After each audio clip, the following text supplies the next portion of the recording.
Okay, sir. All right. So we're talking about conflict resolution in marriage.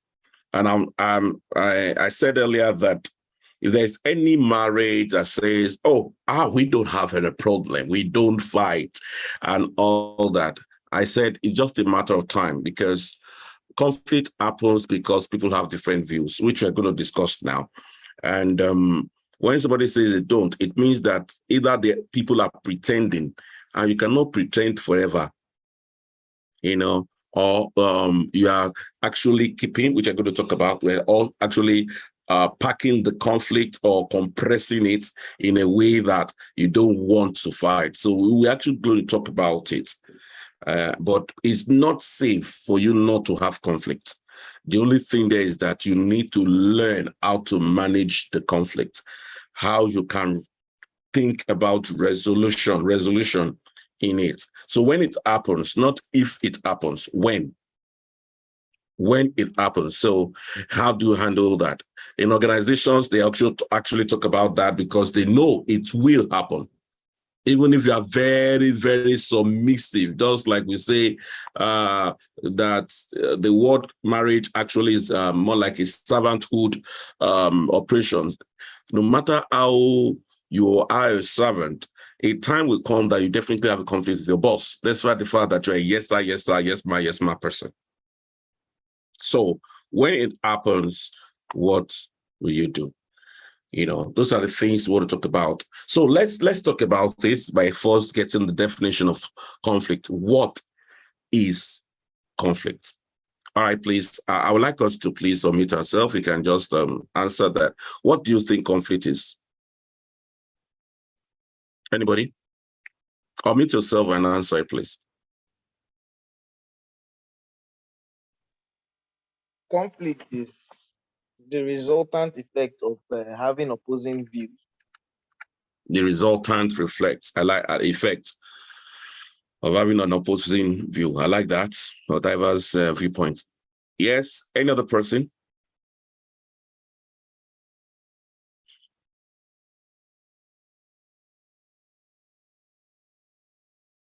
Any professor? Any the lady? No, so you want to talk? Yeah. Okay, Pastor, I'll say conflict is like a disagreement between two parties. Between parties, the individual. Okay. Okay. We'll get back to that. Yes. Any other I called you? So I think everyone has defined it. I don't have a different definition of what conflict is. So anything they say is what you are saying now? Yes. Okay. Now, let me just start from where Noso stopped. He said conflict is more like a disagreement. I think to some extent you are right, but to some extent there's more to conflict than disagreement. So a lot of people confuse conflicts with disagreement. Yeah. In that word disagreement, it is possible for you to disagree to agree, or to agree to disagree. It all depends. But when it comes to conflict, it is always backed up with hostility.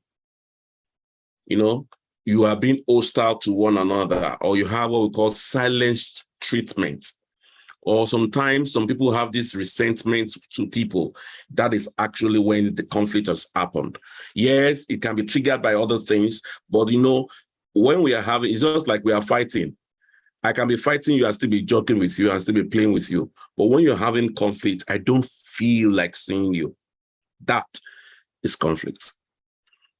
You see, it happens, but it is always backed up with you being hostile, you don't feel like being around that person. You don't just want to talk to the person. It's always this a place where now that you are married, for example, like Big Show, for example, and Joyce, if you look at that now, they are married and they're like this, yeah. But when they are having conflict, You know, when you're married, you can sleep like this. But when you are having conflict, most times it's either you sleep like this or you sleep like this, the other person sleep like this. Yeah, I don't know if you understand. You don't just feel wanting to be in the space, in each other's space, you know, and that actually is conflict. It happens like that. And many of us, okay, maybe I should ask, how many of us have really experienced conflict that you don't feel like talking to the person? Anybody here? Show of hand. If you are not talking, I'm not going to continue this class. Okay, correct. Thank you, Jari. You are making sense. I know all of us cannot be like Joe and Toho. They don't fight at all. Ah! Whoa!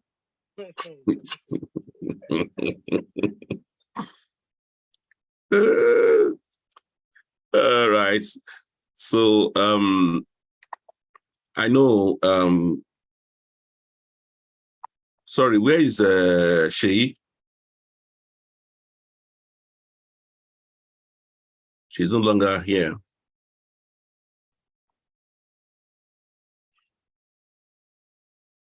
Okay. Kubams, you are welcome. Oh?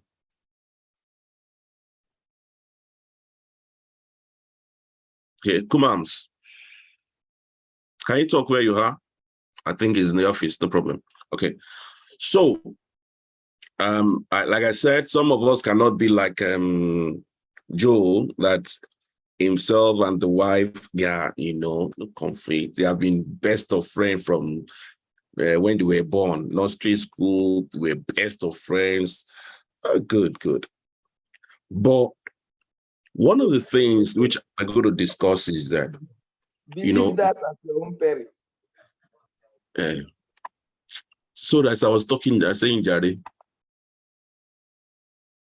you know, some of us need to understand that conflict happens to show to you that, number one, you are human.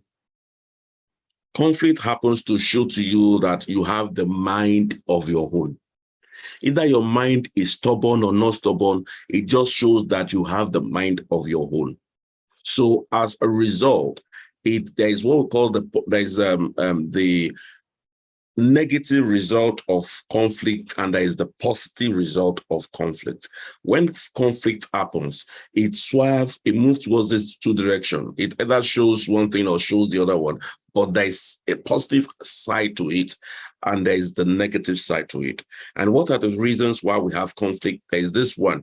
Every one of us, naturally, we have this thing that is called me, mine, myself, I.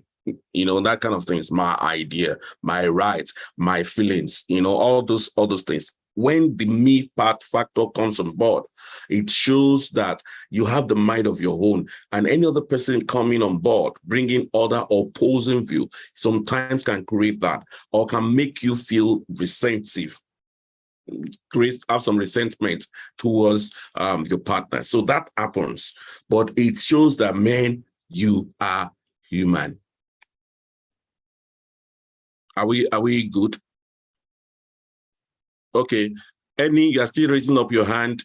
No, so you are still raising up your hand. I want to be sure that it's not that you have a question or something. Sorry. No question.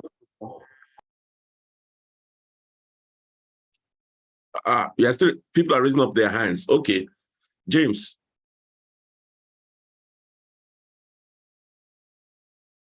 James, your hand is still up.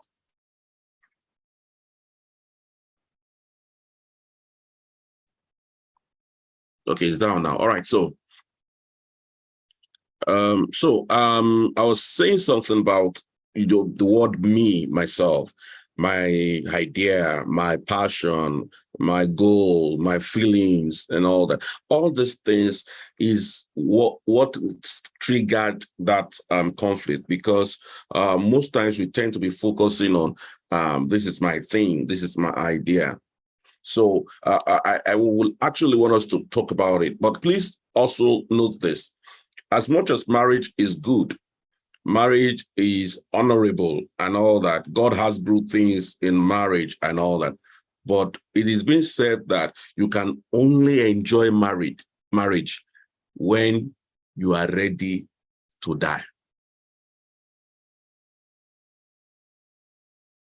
So question is, are you ready to die?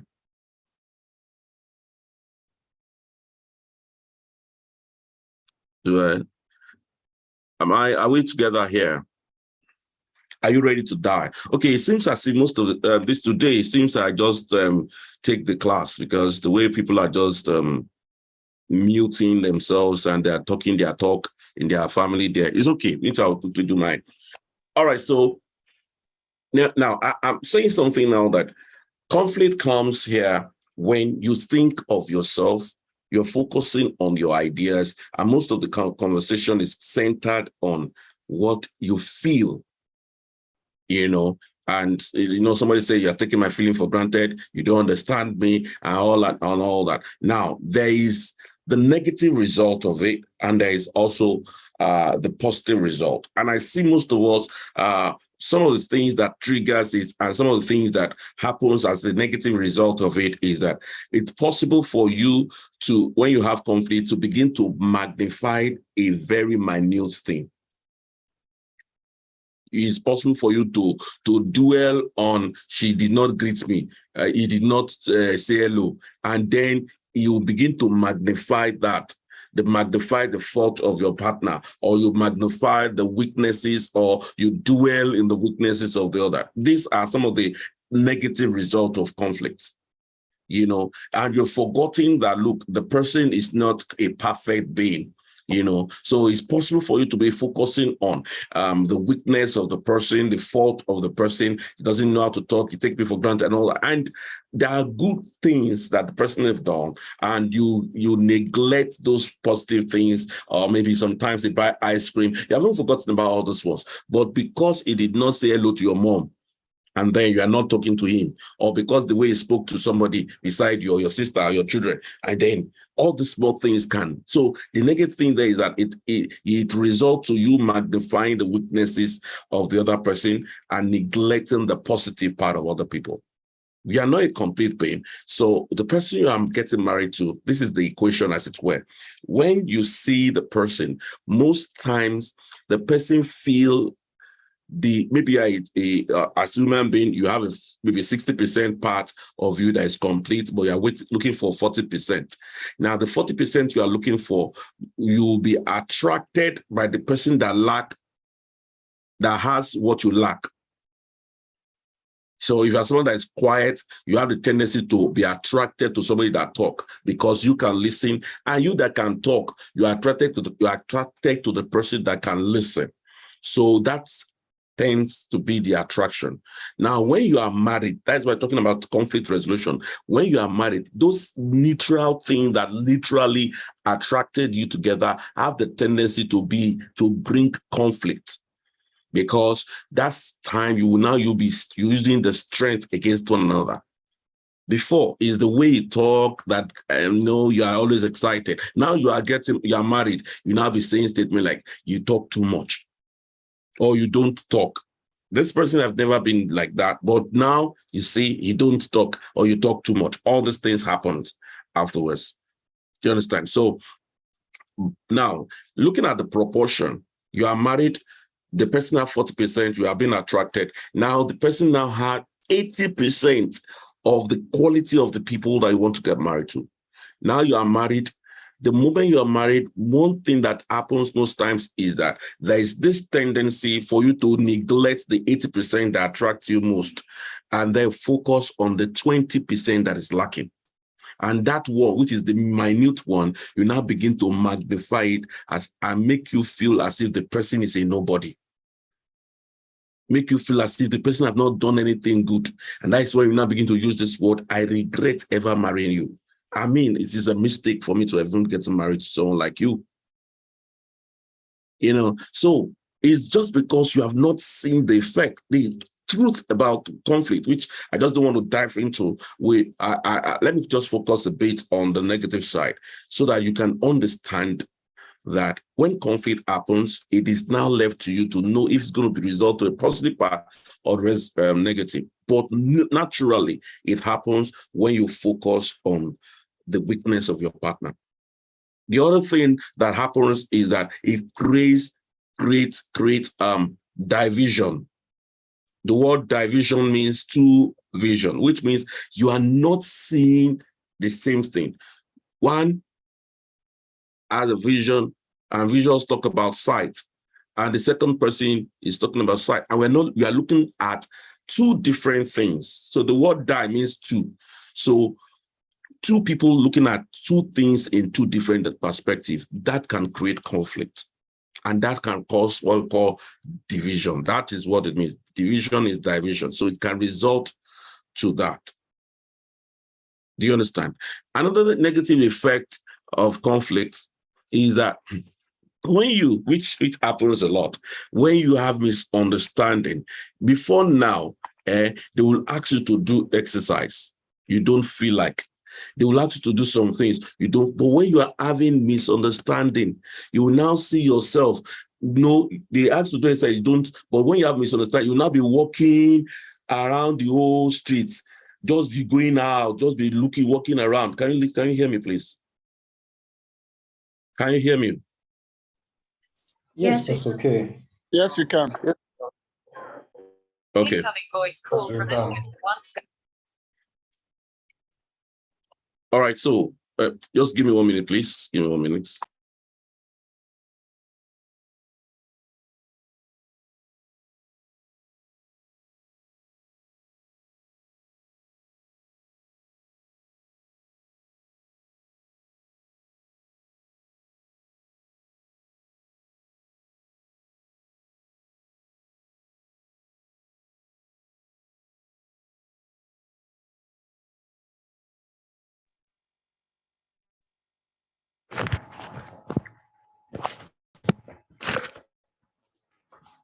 No, go stop me.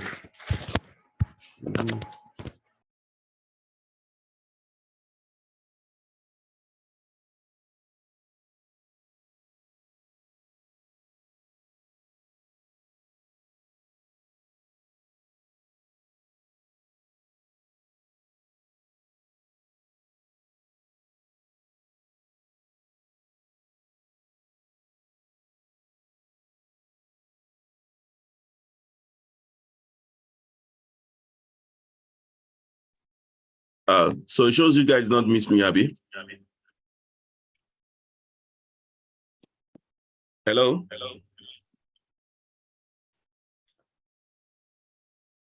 I'm here, sir. We're here. I said you chose that you guys did not miss me. Oh, I do. I do. I missed you. I missed you.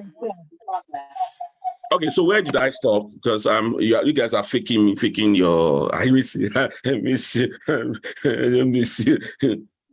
Where did I stop? Oh?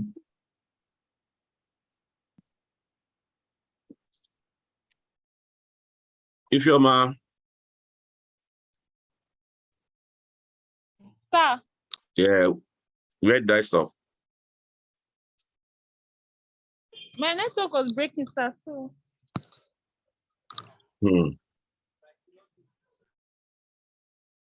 Okay. Any other person, please? Somebody should help my destiny. Where did I stop? Okay. So you are just concluded the part of the divisions that results in division. So you're on another point talking about having misunderstanding, though I was still penning some things down. And then, you went off. So okay. Maybe like the third point for negative parts.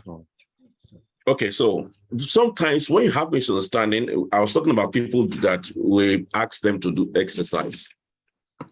But when you have, they don't usually do, but when you have misunderstanding, you will now see them taking a stroll, walking around their estates, walking around that just because they're having misunderstanding. They don't want to go home. Or they just try to, or they begin to exert their energy on unproductive activities. Focus on productive activities. For example, you just say when you have misunderstanding, that is when you now Either you're angry with everybody or you begin to wash the plates. You're just trying to do something that you have done before. You see somebody that's having misunderstanding, you have washed the plate too. You now be bringing down the plates and start washing the plates again just because you want to get yourself engaged. Or you are watching, telling me no, or just doing something that is not really adding value just because you're having misunderstanding. These sometimes are the negative result of conflict. Okay, so let me quickly jump from there because there's some other things that can happen. But let's look at the positive part. The first positive part of conflict when it happens is that when you have this understanding, like I mentioned, it makes you to understand that you are human. And because you are human, you have the tendency, you have strength, you have weaknesses. So one of the things that conflict does is that it reveals your weakness. It reveals the need for maturity. Now, if you were in class, I will have used this as an to explain. Now, if you look at this finger, for example, sorry, am I breaking? Can you hear me? We can hear you, sir. Smooth, sir. Yes, sir. Okay, good. All right, so if you look at this finger, I use this to explain that if you are with your partner, can you ask your partner, your husband, to put up his hand like this? If you're with your partner, please, can you show your video? I want to be sure that we are doing the exercise together. If you're with your partner, oh yeah, now show your video. Raise up. Tell your guy to raise up his hand or.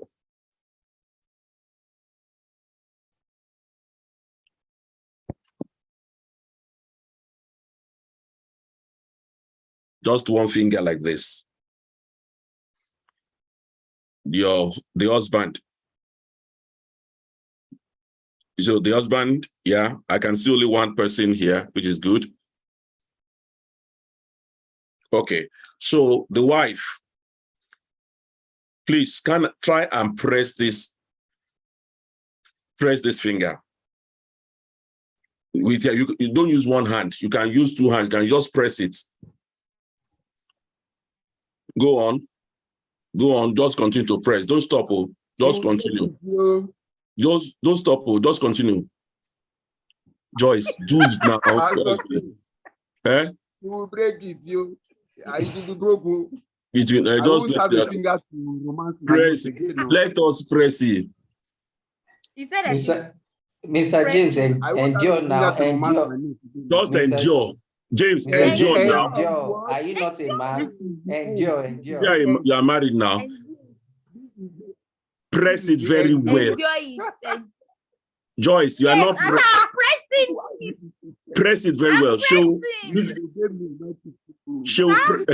Press it. Just don't look at John. Don't look at him. I can see the way you are pressing him, but your hand, I can't see your finger. Press it very well. He said, okay.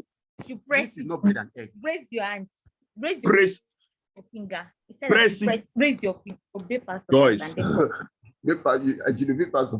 You are using your finger to press. Use your hand. Use the sheet. Press it like this. Raise your hand. Bring your hand. Bring your hand. Yeah. Press it like this. Yeah. What? You break my hand. You break your hand. Let me do it for you too. See, Joe does not want to see his head. He's watching football. The Chelsea have won, so there's no problem. Now, look at this. When the person starts, you can still tolerate. And the time you start pressing, for example, Sheung was just laughing when she was just using just like this and that. But the moment I said she do like this, you see that there was a reaction. Now, this is where I'm going. When you start pressing, you don't mind. And the person continues to press, you don't mind. But you get to a point that I press, and you now begin to react. Because at that point, there is a message that is passed across to you that there is a kind of dislocation or discomfort. Can you hear me, everybody, please?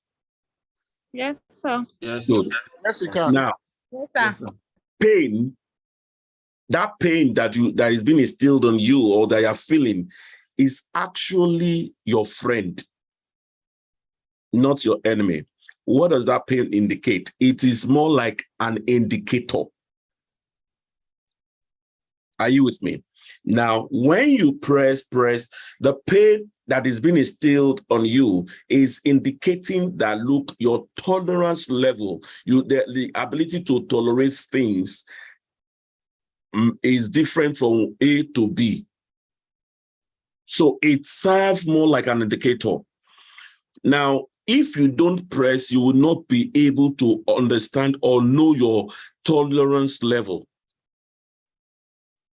And when people avoiding conflicts, they have not gotten to a point to really understand the threshold, to understand where this person, the tolerance level of this person. Now, for you as a person, it helps you to develop strength. When you know that this is your tolerant level, it helps you to know how to first reposition yourself so that the effect will not be instilled more on you. But if you say, this is who I am, this is who I am, and they are pressing and you refuse to shift or you refuse to move, there's nobody that you are pressing like this that will not make that move. There'll be a body movement, or you try to adjust yourself and all that. That is the positive effect of conflict. Do you understand that illustration? Yes, sir. I don't know if I drive home the point there clearly. Very well, sir. Now, what we're saying here is that every one of us, we have a tolerance level. Now, it's either it helps you to be able to accommodate people's opposing view, or it helps you to be able to adjust yourself to accommodate it. So if you're saying in marriage, for example, that this is who I am, this is who I am, you're not ready because the person does not know your tolerance level. For example, you can say to A, shut up. And where your own map of the world, and that is where you are coming from, the word shut up is insultive. Whereas where the other person is coming from, the word shut up is a joke. Shut up, Jerry. Shut up. I say shut up. And all that is a play. But you hearing the word shut up is an insult. Don't ever say shut up to me. Am I your mate? Do you know who I am, who I be? Do you understand? So it actually reveals that I'm just telling you the positive thing, because when pain happens, it's just saying to you that it's either the person adjusts or you adjust. Sorry, do we get this? Yes, Yes. Now, yes, sir. remember that, like we always say when you are driving, that the only person that is sane, that is normal on that road is you. You are the only person that is normal. Every other person, they are normal. But it is not what happened to you that matters. It is the interpretation that you give to what happens to you. We are talking about conflict resolution in marriage, and I'm coming with different angles, just for you to know that if you are fighting, well, I congratulate you that you are ready, or you are already getting to understand one another. Some are tough, some are soft. But at this point, the earlier you face it, the better for you. After a while, you know how far you can go, you know what you can do. But if you feel, I don't want to, which we're going to talk about, I don't want to fight with this person and all that, you are actually compounding your issue, because that fight will naturally come. Now, I've mentioned 3-4 points about the positive part. The other part of positive part of conflict is that it shows your level of maturity. That is, it reveals to you the need to grow. It reveals to you the need for you to change. Are you with me? When conflict happens, most of the time, it always reveals that, there's need for me to change you. So when people say statements that we have irreconcilable differences, I always say that it is not that they have irreconcilable differences. It's just that they have stubborn people and stubborn, foolish people in the marriage that are trying to prove that they are what they are not. Are you with me? Yes, sir. So somebody says a statement like this, and I will give you the illustration a bit for you to understand this. It is possible for you to have somebody that look exactly like your wife, that behave exactly like your husband in your place of work, that talk to you anyhow, that make you feel anyhow. Now, the question there is, how is your reaction to that person? Those are some of the things that helps also in marriage then, because some of them say it's because I'm the husband and therefore you cannot. No, but somebody can talk to you anyhow outside. How have you been able to accommodate those excesses? How have you been able to cope and work around those things? It's not that it will not happen. So it is the interpretation you give to it that will determine the reaction. But when it is your partner, your husband, your wife, you now begin to react as because you are the lion of the tribe of your house. It's all about perspective. So it gives you and reveal to you that, look, there is need for you to change. Let me pause here and ask if do you have any question? Or let me get a reaction from you. Any question or reaction or something? Am I making sense? I think I don't like the way you are quiet. Yeah, making sense, sir.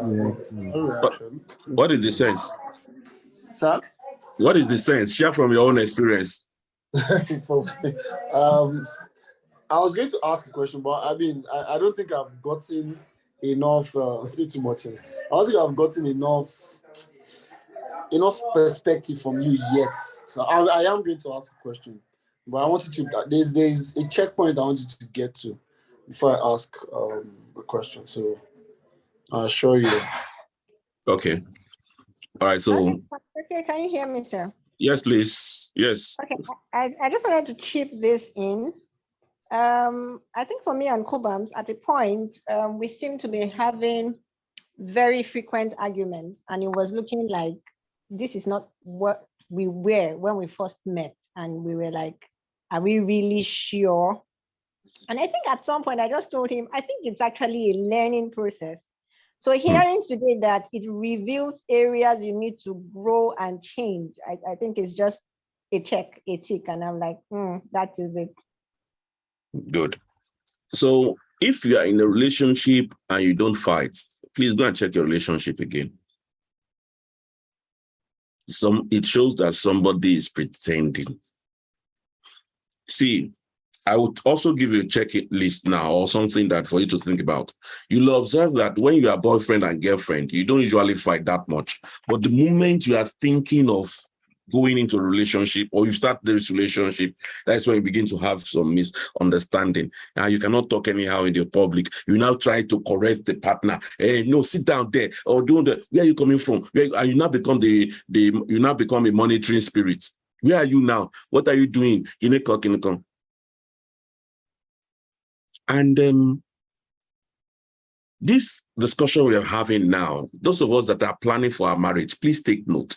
Most conflict that affect their marriages mostly starts during their preparation for their wedding.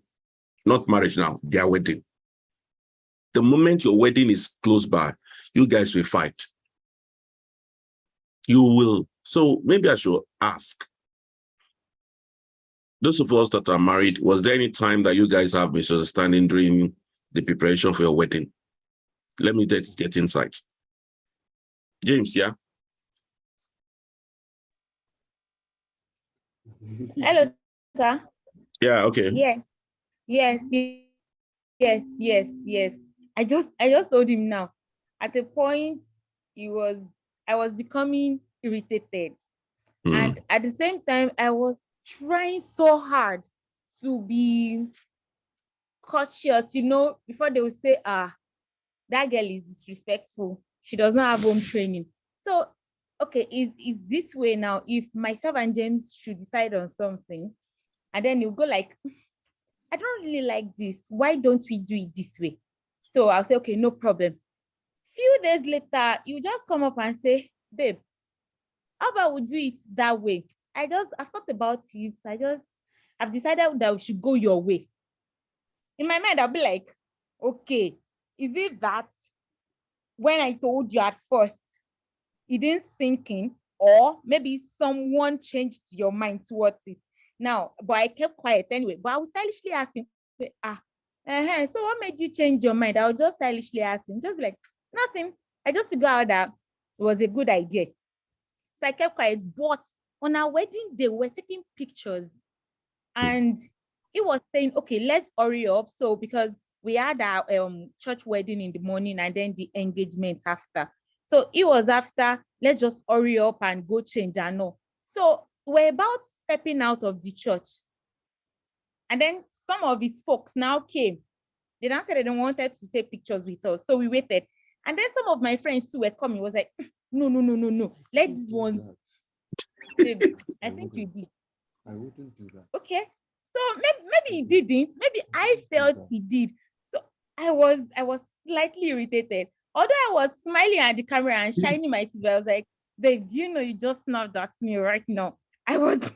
My teeth was out. Like the photographer would actually think I was smiling at him, but I was actually whispering that, do you know you just snapped at me now? He said, no, babe, I didn't. But you did. At that moment, it was brief, but I won't lie to you, sir. I was a little bit irritated, but eventually I just felt, that's come and gone. It's just pictures. So I won't lie to you, sir. I was a couple of times during the preparation, I was slightly upset. That's just the truth. I ended up telling my friend 2 days ago, I was like, you need to be very careful when you're preparing for your wedding. You think you're perfect, and then you guys don't argue and all. But the real arguments will come when you're preparing for your wedding. That time you told us, I thought you were just talking, but when I experienced it, I knew that what you said then was true. Okay. All right. So can we get more insights? Sheol, these are the latest. Yeah. Are you there? Unmute yourself. Can't hear you. I think they're still thinking, they're still planning. Should we tell them? Should we not tell them?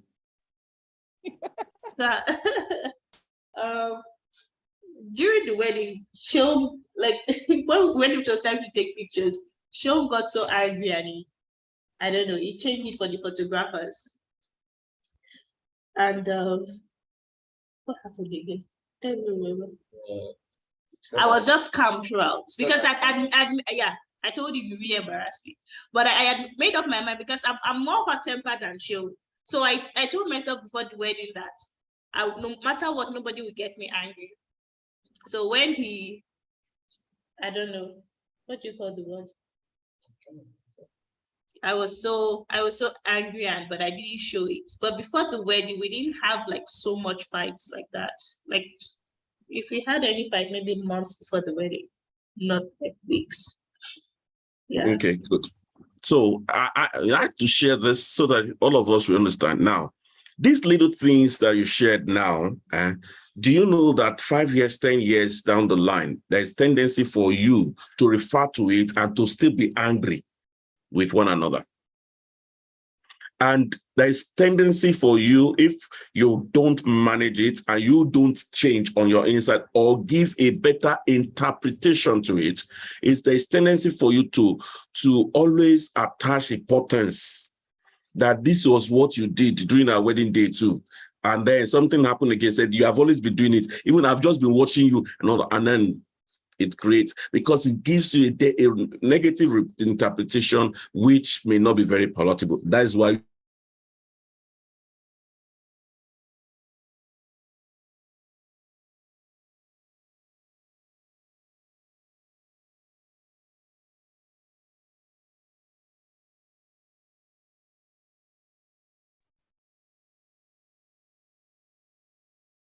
was it that you lost me or I lost you? So we found you, sir. So we found I don't know. I think it's my network, Jerry. Sorry, are we getting something from this class, please? Yes, I am. Yes, sir. And you know, I've not started. I'm still trying to give us. I'm being. All right. Let's move on a bit now. Now, please note this: there are methods for you dealing with conflict. There are some ways to deal with conflicts, and I'm going to quickly mention these ones. Now, number one, in dealing with conflict, number one, don't avoid conflict. Don't. Or let me put it this way: don't run away from conflict. Somebody say, I don't want his wahala. Or I don't see. If you don't know his wahala, you will not know how to handle the wahala. Every one of us, we have this level of madness in us. Now, if you had not faced with lion or these things, you would not know the intensity of the madness that you need to deal with.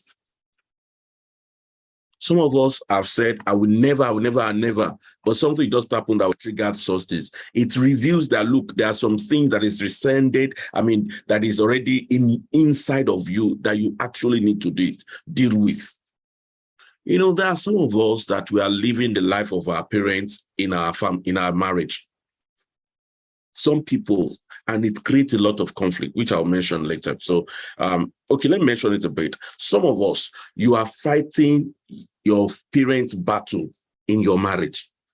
Some of us, you are living your mother's life in your marriage, your father's life in your marriage. Somebody have said it, I can never take what my father did to my mother. Never. Now, you now married somebody.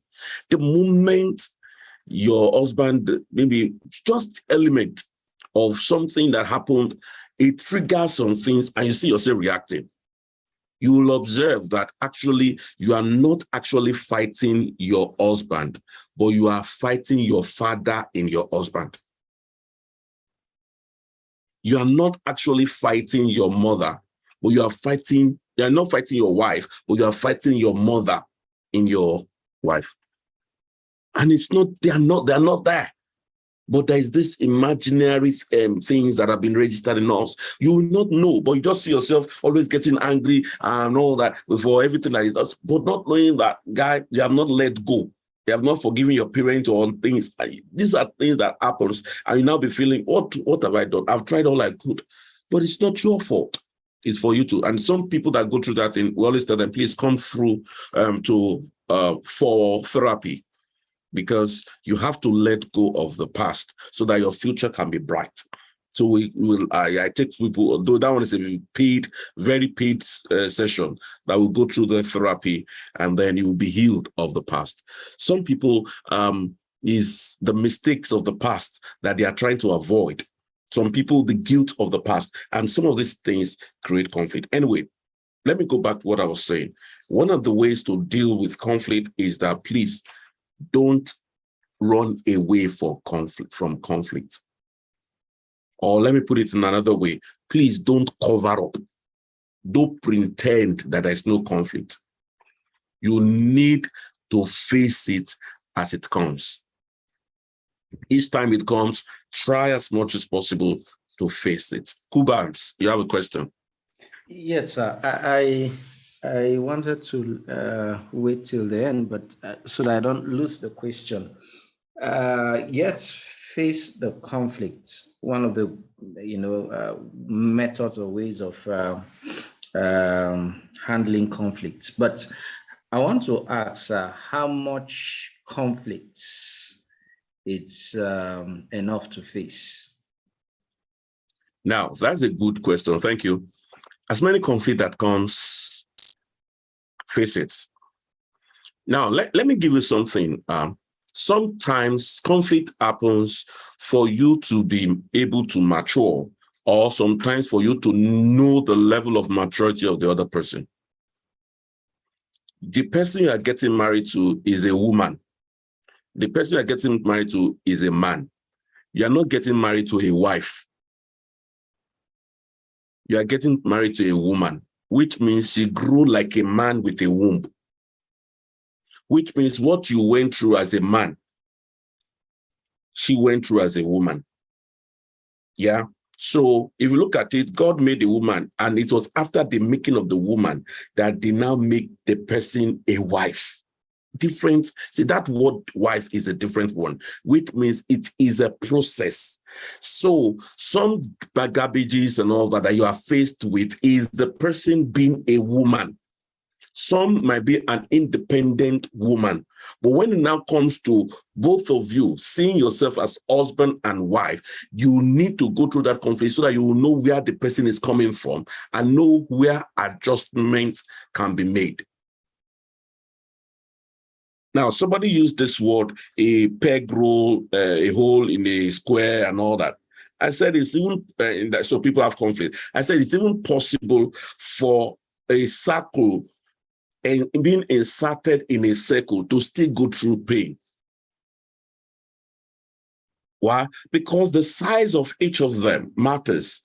So what is actually needed in that system is they're perfect for one another, but because they lack oil, something that will lubricate the surface, that will make the margins clear, easy, they lack it. So they will still be facing that friction. That does not mean that they are not perfect match. So that oil is what they need to look for. And that is what this counseling does. So anytime you have this, it's just showing where this person is coming from. And it quickly reveals to you that, oh, there's area for improvement. When somebody snapped, this, and see the second reaction, you know that, oh, something is happening somewhere. So some of us, it helps us to be, that's what we call the emotional intelligence. It helps us to be a bit conscious, putting the feeling of the other person above your own. That is empathy. Do you understand? So any conflict that comes at any point is just about interpretation. Why are you wearing cap? Why are you wearing headgear? All these things can create conflict. But you need to know where the person is coming from so that that interpretation will help you. Somebody was fighting somebody when the person said, please help me open my boot. Help me open my boot. I'm coming, James. Let me just answer this.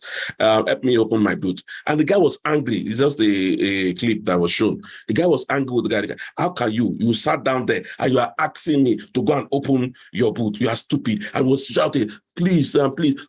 I said, come on, come down. Come on, come. And the guy just went there and opened the door. I said, come on, open the boot yourself. The moment you open the door, you now discover that the guy does not have leg. The moment is so that the interpretation changed, the everything, the notion, those anger, everything changed. Why? Because it now have insights to the reason why this person is acting that way. Say, oh, sorry. I now went, help him to open that and all that. Why? Because he saw what the weakness of that person was. And that changed the perspective. So with that understanding, conflict will be managed better if you know where the person is coming from. Yes, James. Yes, sir. So it's actually Omotola. Omotola, yeah. Well, sir, say I'm not married now, for example, and I keep having conflict in my relationship. Is it possible that some of those conflicts is actually telling me that this person is not the one for me? Is Okay. it possible? Or should I just take it that all conflicts are for positive changes, like endure with the person so much and try to understand to the extent that I'm starting to take rubbish from him? Okay. So or her? now, thank you for that very good question also. Now, that word conflict, please take note. Both of you are in the same boat, and we are only that you're seeing things in different perspective. Now, there are some indicators when you are fighting. What are you fighting about? If it is belief system, if it is about some things that affect your core values, affect your vision and all that, that is an indication. You know, it's different from action, the way you talk, the way all these ones. Sometimes, yeah, the way the person talk to you, if the person is rude or the person is not ready to take correction and all this ones, this one is not just conflict, it's a character defect. And you ask yourself, can I go on with this? You know, conflict happens because I'm focusing on myself, what I want to do, what I don't know that, and be misinterpreted and all that. But when it now becomes habitual, when I cannot be corrected, note this, you ask yourself, if this person is always wanting to win or not wanted to be corrected, can I go on with this relationship? Sometimes it's a red light. The worst part of it is that you're having conflict and the person is now becoming physical. It's a red light. Don't say I will do or I will change him. You don't have the capacity to change anyone. So it can be an indicator. You know, I mentioned also that conflict is also an indicator too. I don't know if I've answered the question, Motola. Yes, sir. Thank you, So sir. good. So, but in this context now, I'm actually talking about marriage now because it's going to happen. And when it happens, please take note of that. Now, I said, please don't cover up. You don't like something, you know, I always say statements, which is our watchword. What you don't want, you don't watch. You know, so learn to face it. Number two, please don't circumvent the major issues and focusing on the minor.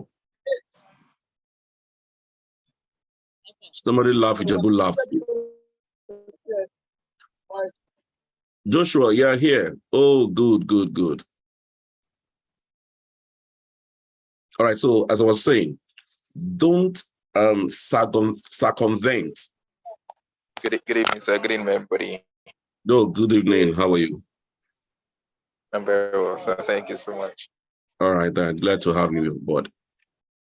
Although she has disappeared, she was supposed to come and encourage you, but it's okay, no problem. All right, so don't circumvent, right, the major issues, and you are focusing. Don't leave the major and you are focusing on the minor. I think in the class one time I gave an illustration of something that happened with myself and my brother, and then don't know when I don't know if it's this place or one of the training I did of late. I said that okay, we're looking for a lawyer. My mom passed on, and then we couldn't have access to her account. She has some money there, and we're trying to gain an account and all that. So one of the requirements is that we should look for somebody that have a landed property, you know, to get the document to the land, to their land, to serve as our guarantor. So we needed a guarantor. And one of the things needed in that is the person must have a document to his house. So we started the discussion, and my brother now said, okay, I should help out if I have anybody that owns a house that can serve as a guarantor. We're actually looking for a guarantor. Now, in the course of our discussion, we now come to the area of document. We need a document. So we're now saying, is it a CFO? Is it governor's consent? You know that. So he now said, you know, okay, go and get a lawyer and ask your lawyer friend and look for one of the lawyers and get the lawyer and let the lawyer tell you the documents that you will need. And then you come back to the table and all that. And I asked myself, Is it the lawyer that we are looking for or a guarantor? The major is the guarantor, but we are leaving the guarantor. We now started discussing on the document. We now started discussing on, and the document now resorted to looking for lawyers. So we now left the major, and we started fighting on the document.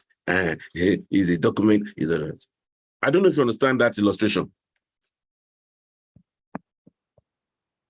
Hello? With you, sir. Yes, we can hear Yeah, you. with you, sir. Yes, sir. The way he talked to you or she talks, replied, is what you don't like. But you are now leaving that one. You are now saying that you did not serve my food and all that. That is minor. The major is this. So please don't circumvent. Don't move away. You know, there is a way some people avoid conflict by talking about side issues. You know, don't be hypocritical about it, you know, about your issue. Face the issue as it is. A lot of us, we do something like that. You know, we just look for other things. You know what is getting you angry? Some people, it is sex, because she did not give you in the night. You are angry. And you now say it's because this thing. You know it's sex, so talk about it. Don't talk about side issue. The person that is getting angry is the way your mother talked with you, and you're saying no, it's because of I hit my leg on the table, or you're trying to circumvent, or you're trying to talk about side talk, you know, side issues. Don't. You need to recognize conflict and face it. Don't look for excuses. Which leads me to the last point there. You see, identify the real issues and see how you can walk through the issue together. I will say it again. Identify the real issues of that conflict and see how you can walk through it, you know, to a satisfactory resolution, as it were. Do you understand? So most times you will be fighting, you just be asking yourself, why did you even fight, Seth? This is the issue. Then you now say it's the way she shouted. And you have left the main issue. You say it's because of the way she was shouting at me and all that. What was she shouting about? You have left it. That issue, you have left it. You are now saying it's the shouting. That is, you will not be able to actually resolve that issue. And it's created a lot of problems. And most of us, you know what we do. We just don't want to holler. Just, are you okay? I'm okay. Don't worry. When you are married, you cannot run away. Now, James, they are there. What is the name? Shegun is there now. You know, you are having misunderstanding. You are going to sleep in the same bed. Before, when you have misunderstanding now, for example, thank God for where they are self, any now, if they have misunderstanding, they can decide not to talk to themselves throughout the day, and they will lock themselves different places. They won't see one another. But the moment they are married, there is no place to hide. No place. So some people develop this culture now that even now that we are in a relationship, we will not how will I put it?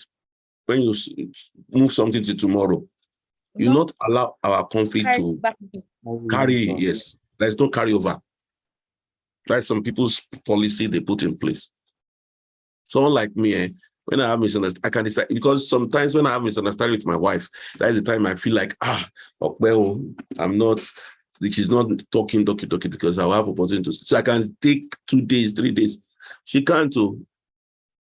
And when I want to say I'm sorry, I will use time.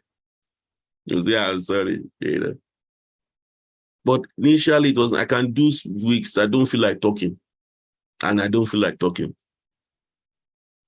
It affected our marriage a lot. But later, it started maturing that something that does not really worth it. You know, you see yourself fighting. So it's not actually advisable. When it happens, please look at what is the real issue and focus on that. There are rules that guides conflict resolution. In dealing with conflicts, you need to follow some rules. Number one, the first rule, which is very important, is that learn to attack the problem and not the person. Learn to attack the problem and not the issue. The person. In other words, learn to separate the issue from the person. A lot of us will focus when somebody has it is the person you are attacking. We are always talking about the person. The person does not think. You think I'm a fool. You are already addressing the person, and you have left the issue. When you are having misunderstanding and all, and you are saying, "I regretted ever marrying you," is the person you are attacking, not the issue. So most times in conflict, because some of the things you say to the person stay longer. Learn to separate the issue from the person. Attack the problem, but save the person. That's the first rule. The second rule is that you need to talk, verbalize your feelings. Verbalize, say how you feel. Not reacting in violence or reacting in abuse.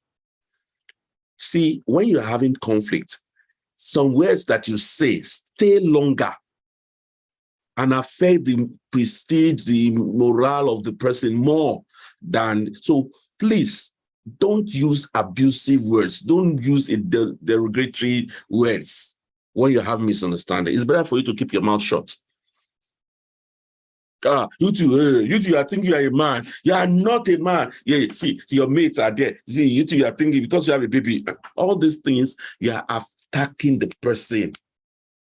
So please, when you are verbalizing your issue, please focus on that. I don't like the way you said this is what you did, and it doesn't make me feel cool. Sometimes the person may not want to listen. Wait until the person is ready to listen. Say, look, guy, I didn't like it. But at that point, let the person be sure and know that you are not happy with the situation. You might talk about it later, but let the person know that this thing that you've done, I didn't like it. Are you with me?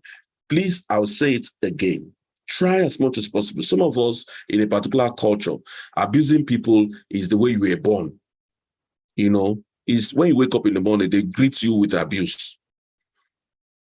You know, they will say, Chinedu, weary, something and all. And that's how they greet you in the morning. Foolish boy, come. Concubinity, you are just useless. Your father is a use, and you are used to it. Naturally, you have the tendency to do the same. But please, in the context of marriage, please, you are building a new culture. You have to be a bit deliberate. See, habits are built. For a long time, you have built those habits. And the way to change one habit is to develop another one. That is the secret of change. Don't say, I've let go of this one without actually creating another habit. It has to be replaced with another one. So don't always use your mouth, and say rubbish, say something bad about your husband, about your wife, and say, I didn't mean it. And no, you at that point, do not say to an angel, it is a mistake. So please, just learn to say your words. You're angry, yes, but please, that's why the Bible he used the word, be fast to hear, but be slow to speak. Be slow to speak. Is that okay? Can somebody tell me what's the first number one ways of dealing with conflict? Some people are sleeping. Yeah. Learn to attack the problem and not the person. Number two. That's number one rule. Verbalize your feelings. Verbalize your feelings. Yeah, thank you. Verbalize your feelings. And I was saying that I should not react in violence or abuse. Yeah. So number three, forgive. In conflict, please, we do what we call advance forgiveness. Advance forgiveness. So forgive. When I use the word forgive, you learn to forgive the person, not judging or condemning the person. I'll say it again. Learn to forgive the person. And I said you should have what we call advanced forgiveness. The person will make mistakes and all that. But in your heart of heart, know that it's not that the person did it intentionally. That is what we call the mistake of the head, and there is mistake of the heart. Most of us make the mistake of the head, but don't interpret it as a mistake of the heart. Don't. If the moment you interpret it as a mistake of the heart, it's going to affect you, it's going to affect your mind, and forgiveness will be very difficult. But please note this, a lot of us, we do some things that it's not that we meant it. We say some things, not that we meant it, and all that. So, but learn to forgive, not being judgmental and not always condemning one another. When you're dealing with conflict, please don't condemn your partner. Don't make the person feel it as a failure. Are we together?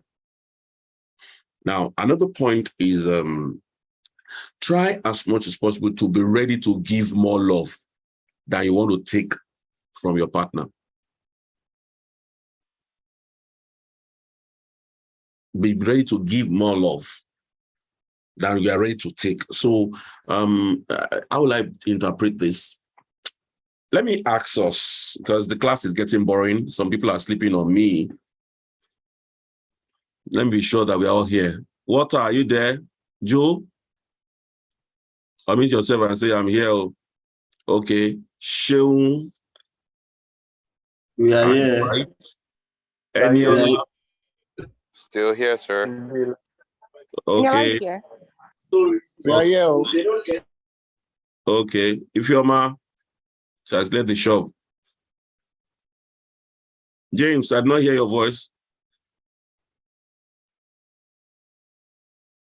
James, Omotola. We're right here, sir. We're right here. We're right here. Okay, right Kubams. Yes, that's okay. I'm right here, sir. Okay, Ronti, are you home now? Yes, sir. Okay, so we're all here. Good, good. So I was saying something earlier before I said that to be sure we're here. I was talking about giving love, right? Yes, giving more than you're ready to take. Yeah. So in dealing with that, try as much as possible. Yes, I wanted to ask this question. Yeah, I just remembered now. Among the path, both of you, who says I'm sorry faster? More. Who is the first person I say I'm sorry? Ito, Joe.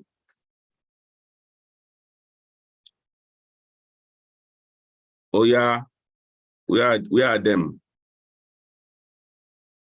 Who is the first person to say I am sorry?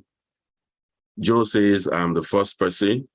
I know it all. We say lie. Okay. James. See, I actually say I'm sorry first.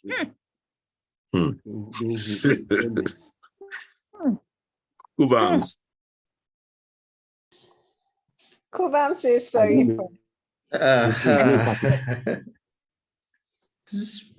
My woman has answered. Eniola and Eni. That would be Ernie. Okay. Say sorry first. Yeah. Oh, it seems the guys in this place that are powerful people. Not so? Sir, I say sorry first. Always. For where? If you're my see, Foma is saying something. Yeah, therefore where? She knows now. He said, don't baby me, this one, don't baby me at all. Eh? Guys, a lie. He doesn't know how to say sorry.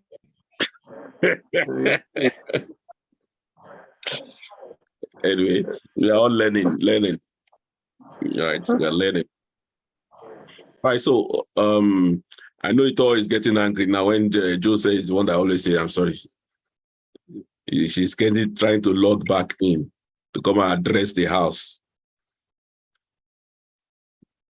Okay, Ito is back here. So said Joe is lying, Jare. All right. Now, the truth is this. You have to be willing to go the extra mile to say, I'm sorry. Saying I'm sorry is not an admission of guilt. It's just a way to break the ice. You know, so either you say sorry, and sometimes somebody say, shop your sorry, she's sorry, Lafayette Jenny. You know, why do you say sorry? Are you really sorry? Even when you are saying sorry, I'm getting angry that you're saying sorry, Seth. I'm getting very, very angry. You are saying sorry. What are you sorry? Sorry for yourself. Sorry for yourself, Jari. You know.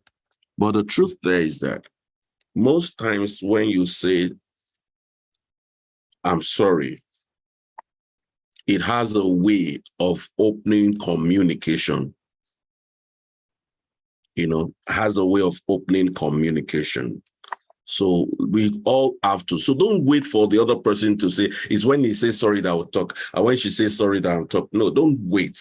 If you do that, you are actually going to extend your resolution, extend the time spent that you will spend in your conflict. I think Joe wants to say something. Joe, you unmute yourself and say, share your whole view about this area of conflict and resolution stuff. The sorry. If I say I'm sorry, she will say, what are you sorry for?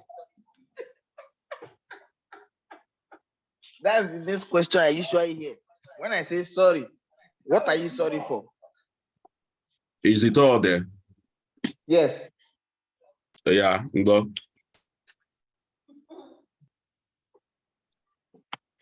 TJ, that's a very fast lie. I think what I remembered when I used to ask him this is when we were still dating. When he's done looking for my wahala, then Oh, you know see. So you always have wahala. He has wahala. No, you said he's looking for your wahala. I don't know how to look for wahala, but when you think wahala, I will help you garnish it. So all right. I can be peaceful. Yeah, I'm very peaceful. So, okay, so everybody should learn to say. Garnish. Underline garnish. All right, so everybody should learn how to say I'm sorry, actually.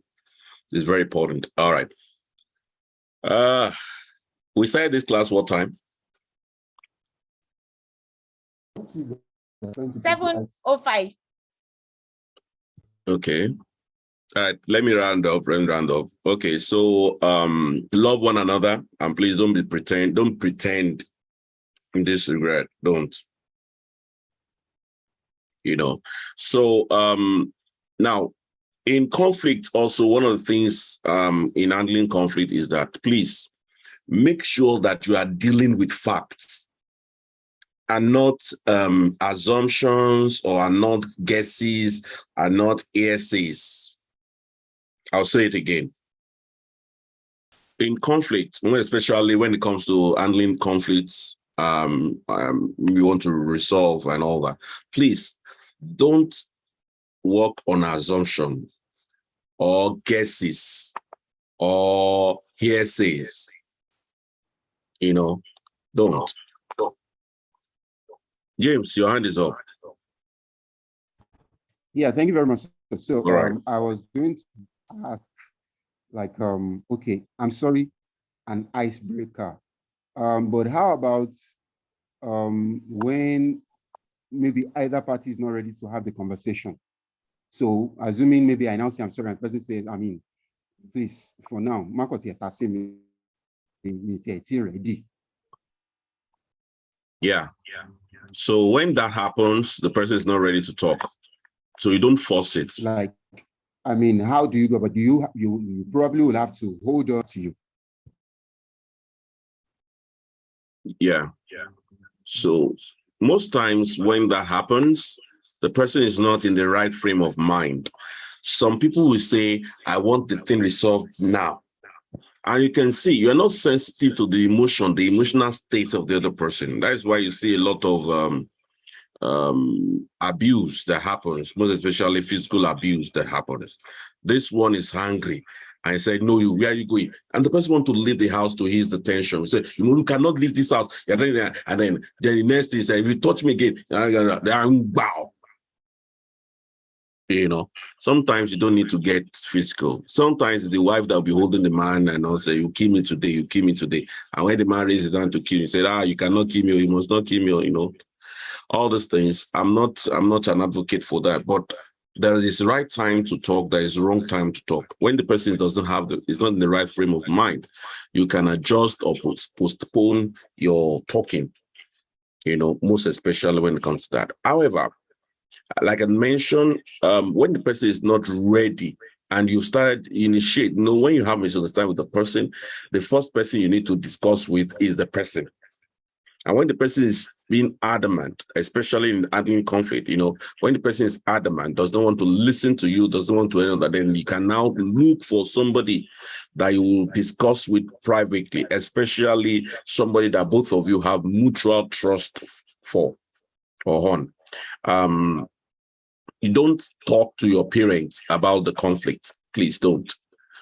Except maybe your parents has a way of resolving the issue without being partial.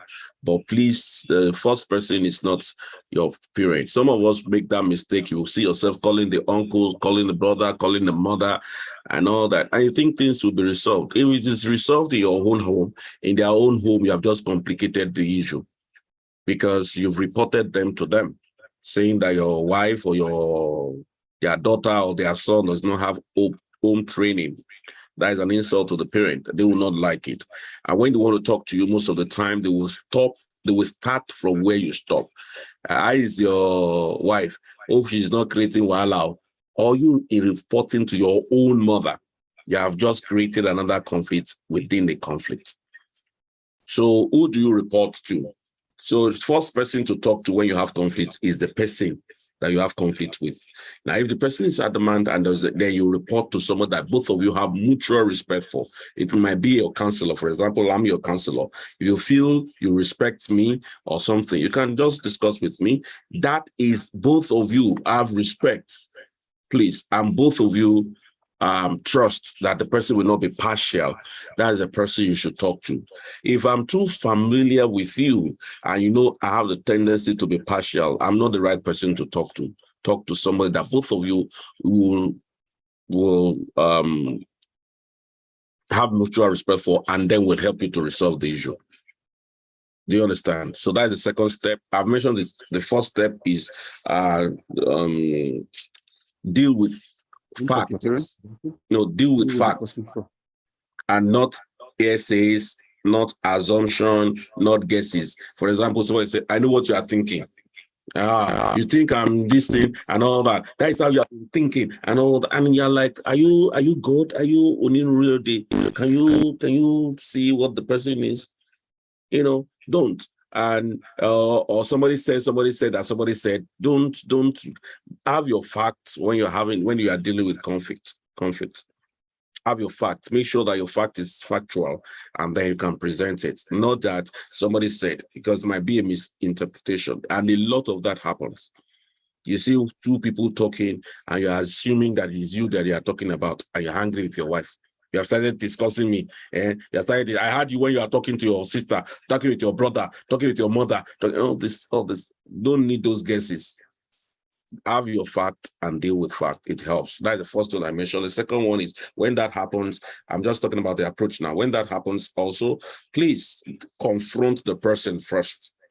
Not reporting the person to the person's mother, the person's father, the person's uncle, the person's sister, siblings. No, don't.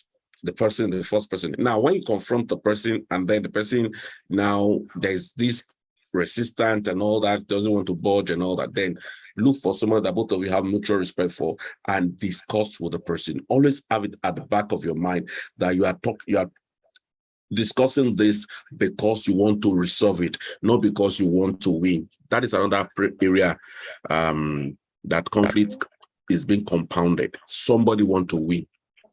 Somebody want to say, I told you. Somebody say, I'm the one that I want to be right. In conflict, especially in the marriage, you don't fight to win. You fight to be understood. Did you get that, everybody? Yes, sir. Yes, sir. What did I say? You said yes, sir. What did I say?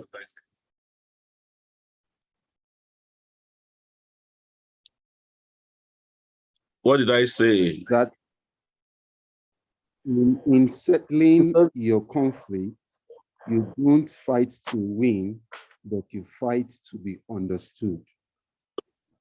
You don't fight to win. You fight to be understood. You know, even in the Bible, if you look at that, is the only place where the roads you should fight is the good fight of faith. A good fight of faith. In other words, a fight that will make your faith to be constant. That is the fight, not the fight the devil. You don't fight the devil, you resist the devil. That's what the Bible says. When it comes to fighting, it's the good fight of faith. Yeah, so you don't fight to win, you fight to be understood. Please have that at the back of your mind. Let your battle be that you have well understood. Not that, hey, I've told you, is what you said, is what you not say. Can I? You don't need all these ones. Do you understand my area of? Do you understand why I'm not happy? You don't understand all these things is what you should be targeting. Not that I said it, and because I said it, I want to be sure that what I said is what it. No, you don't need that. Okay, so you have discussed with your third party and all that, and then the third party does not want to understand and maybe still trying to be undermined. The next thing you need to do is to lower your expectation of the person. It's for you to live long. If you have this high regard for that person in this area, and everybody have talked about it, for you to live long, just reduce your expectations. So there's nothing the person will do that you'll be angry. That is what it means to treat the person like infidel. That's what the Bible puts it. Treating the person as infidel. Treating the person as infidel means that you should lower your expectation. Don't think, because you know there is a standard that you believe a Christian should behave. So when the person is not behaving like a student, just lower that expectation. Anything can go, anything goes. So that will reduce that conflict. Is that okay? Somebody asked this question that when this thing continue and all that, should we now decide to dissolve the marriage? I will not say yes and I will not say no. Yeah, Eniola? Okay, so I think the question I have, you're already making a point about it, like not about dissolving the marriage, but like when you lower your expectation of the person, if it leads to your own unhappiness, like what exactly, because if it's something that really, really matters to you that the conflict is about, then lowering your expectation, I think, is just like painting over something that is already damaged, and that would not really resolve anything, in my opinion. But I think you're about to shed more light on that topic. Okay, thank you for that point. Now, when I say lower your expectation, is that you have done the first one, that you have facts, you have done the second one by confronting the person, and then the person does not budge.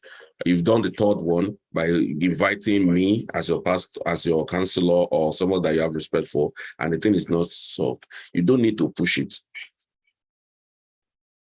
You don't need to. A time will come that the person will understand what you are talking about. But at that point, the person, either you continue to pray, because there is no need for you. That is why I use the word. It's just you are fighting to be understood, not for you to see, to be sure that yes, I want this. What is the essence of winning a battle when you are losing the war? The war is more important.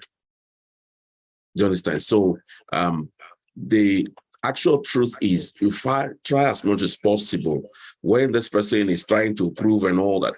It's just like somebody come and he's ranting. That is not the time for you to rant back, because you know that naturally a rant. You are ready. So a time will come, because you have lowered your expectation, just like somebody that abused your trust, does not mean that you cannot trust the person again. It just means that the trust you have for the person have lowered. So until the person is trustworthy, you now begin to build the trust back. So at that point, lowering that means that your expectation is a bit, you don't expect too much. So when the person now decide to do above your that expectation after you have lowered, and say, this person have changed, you move it up a bit. That's how the whole thing start growing. Not because we said it now, dash, bam, you're no longer doing it. No. There's nobody that cannot change. There's nobody. All right, so that one helps. Now, to minimize conflict, please, number one, please try as much as possible to understand one, the source of the conflict. Know the source of the conflict. Number one. Number two, learn to separate the person from the people for this. And please, number three, which you have talked about, know the temperament of your partner and the love language of your partner. This point that I raised now will literally minimize conflict. Are you with me? I'll say it again. What did I say? Number one, I've forgotten all that things I said. Number one, somebody should help me, please. Number one. Know the source of the conflict. Yeah, number one. Number two. Know the temperament and love language. That last one, your partner's personality and your love language is the last one. The second one. Know your partner's temperament. That's the third one. I said you should learn to separate the issues from the person. Remember learn to separate the issue from the person. Listen, when you're focusing on the person, and in times of conflict, most of the time you are forgetting about the good things the person has done. You're always focusing on the person, which means you are focused on the bad thing, and you are painting the person as a bad person. My husband, he's just pretending. You don't know him. He's a bad person. He's just pretending to be a good person. He's a very bad person. He's wicked. He's this and all that. And it's the same person paying your school fees for the masters you are doing, planning to take you out of the country, feeding the children. He just bought you a clothes and all that. You don't see all those bad good things that you have done. When that happens and you're focusing on the person, it focus on the weakness of the person, which is not really good. It negates the good side of the person, which is very dangerous. Is that okay? I think we're all tired. Let me stop here. So with this few point of mine, I hope I've been able to confuse you. No, sir. Yes, please. You have not confused us, sir. You sure? Yes, sir. Never. Okay,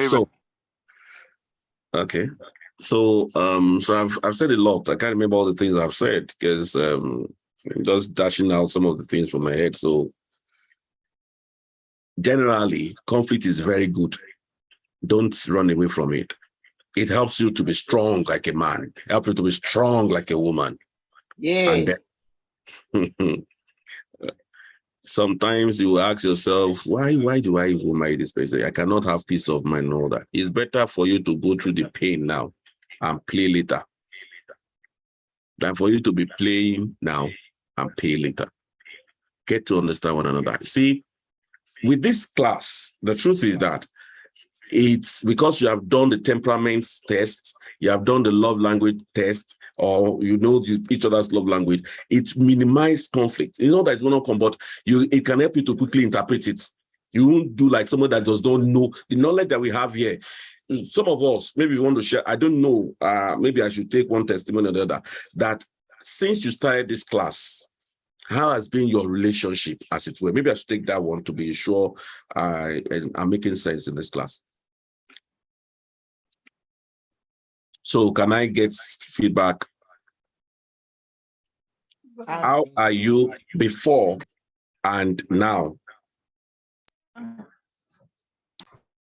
Ifeoma, you want to say something? Hello. Yes, it's all. It has been seriously well. Okay.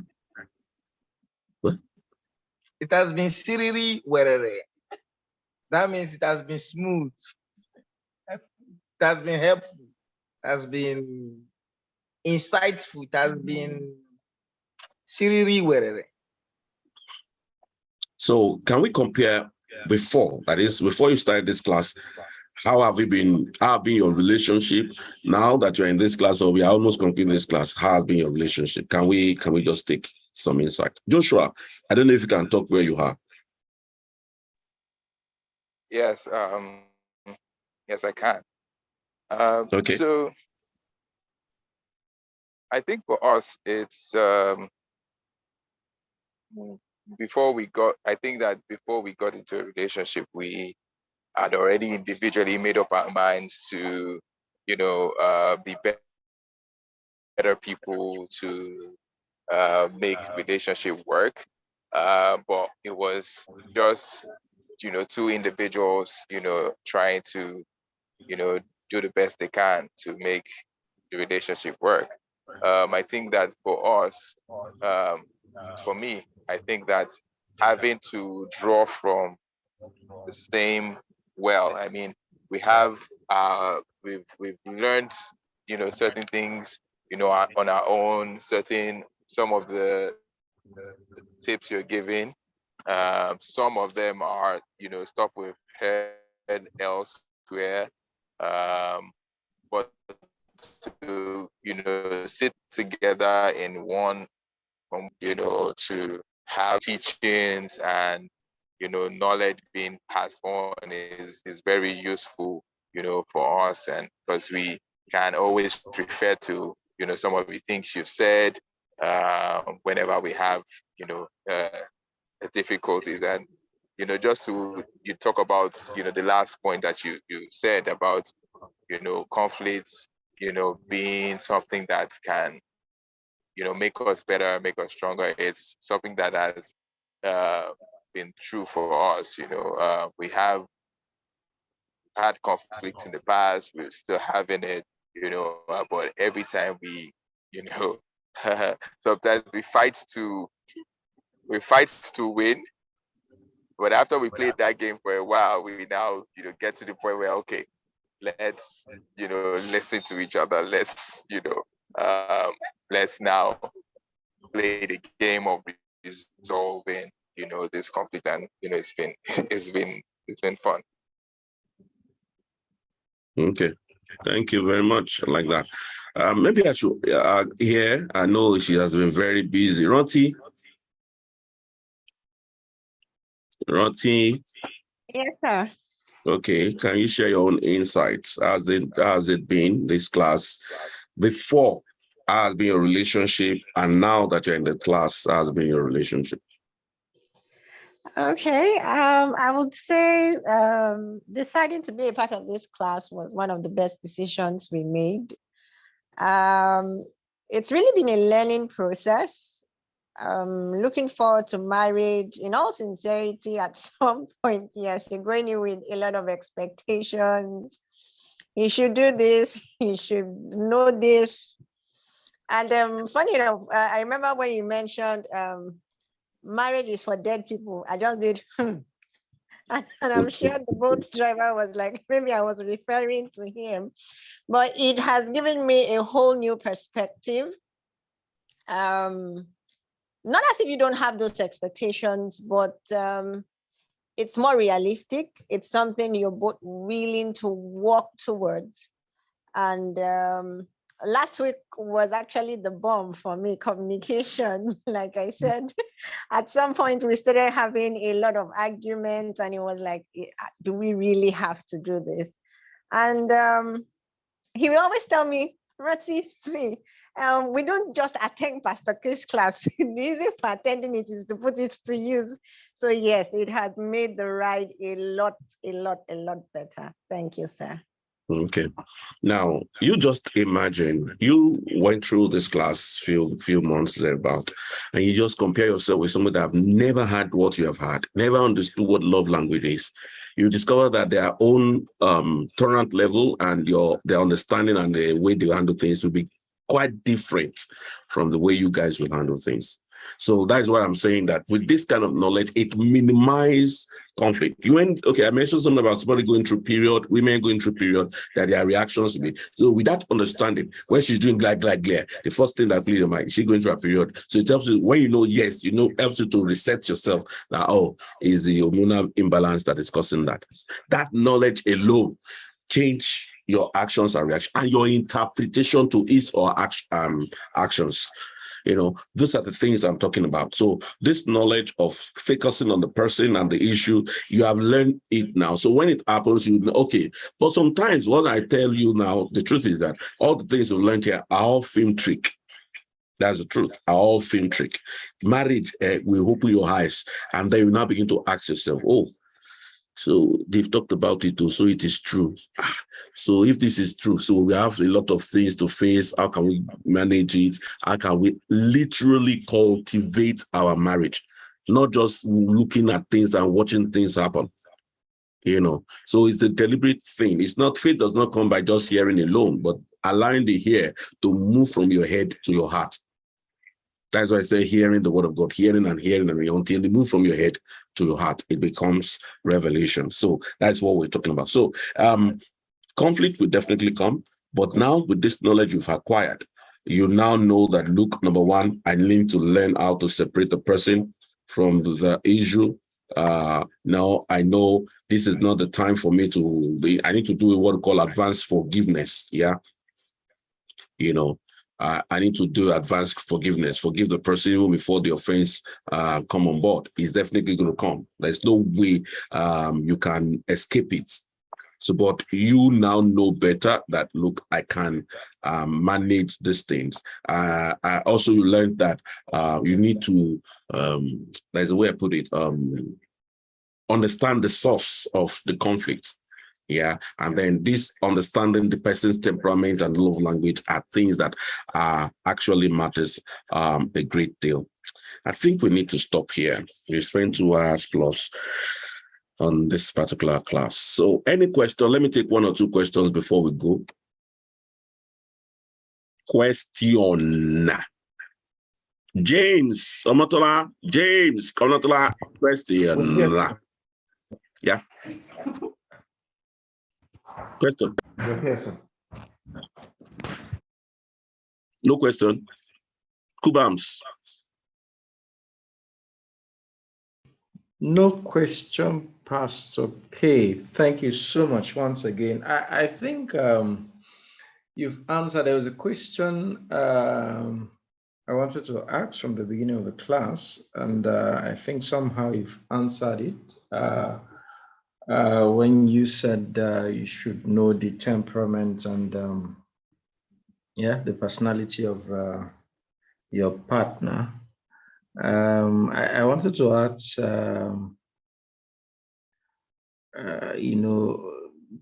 we've taken the class on personality, and I wanted to ask, when it comes to conflicts, what role does personality play? A lot. Cholerics are always ready to fight. Cholerics are always ready to fight.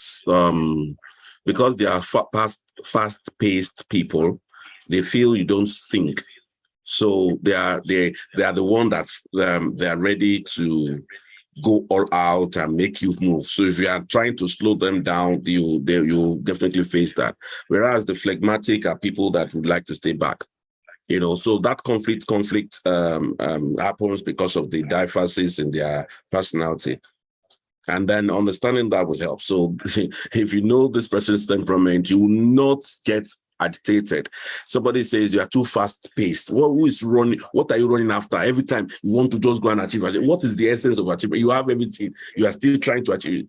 This person gets some level of fulfillment by moving with projects. Some people are project oriented. Some people are people oriented. Some people are product oriented. We have different set of people. So if we are dealing, you being a people oriented and we are dealing with somebody that is a project oriented, you discover that the person feel comfortable. If he's a people person, feel comfortable just being around people, making them feel cool. But this person that is project oriented, if you are just around people and you're not doing anything, it doesn't feel good. They have to be looking at what next. That is what they're always thinking. What next? That can create conflict. I said, just hold on. Just hold on.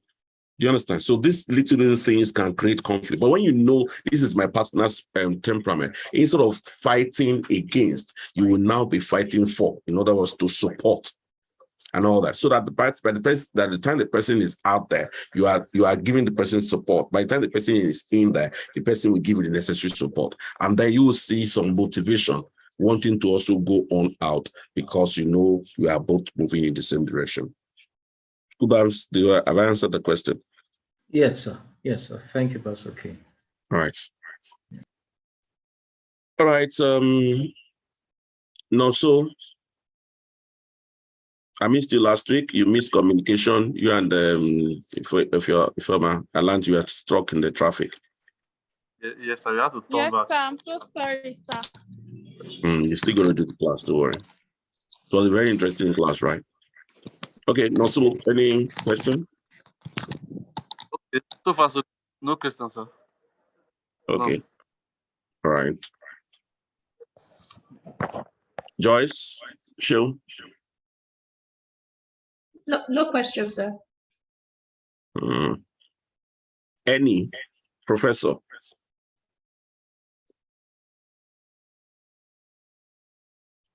Anyway, I don't have any question either. Ernie's phone died, so he broke off from the class at some point. But then he's going to listen to the recording and catch up from where he stopped. Okay, But so I don't have any question. Okay, let me ask you a question. Is this class really making sense? Any? Yes, it is. I'm learning a lot from it, sir. You sure? Yes. Okay. All right, guys. I think we've sorry, Joe. Itoho. Yes, sir. Any question? None for now. I will think and get back to you, sir. Itoho, uncle. She no get questions. She no get questions. Are you too? Let me get you now. Itoho. Okay, no questions, sir. All right, everybody, appreciate you. Sorry, tomorrow we will Thank not you have, so at least much. we've done tomorrow's class already. So hopefully we'll see next week. Okay. Thank you. Thank you for the class. Thank you, Pastor K. We love you. Love Thank you. you, Love Pastor. you. Have a good night rest. Bye. Bye, sir. How you doing? Thank you. Eh? Dream of me, sir. Eh? If I Good night, sleep sir. now and I see you in my dream, I wake up back. All right. Everybody take care of yourself, yeah? Bye.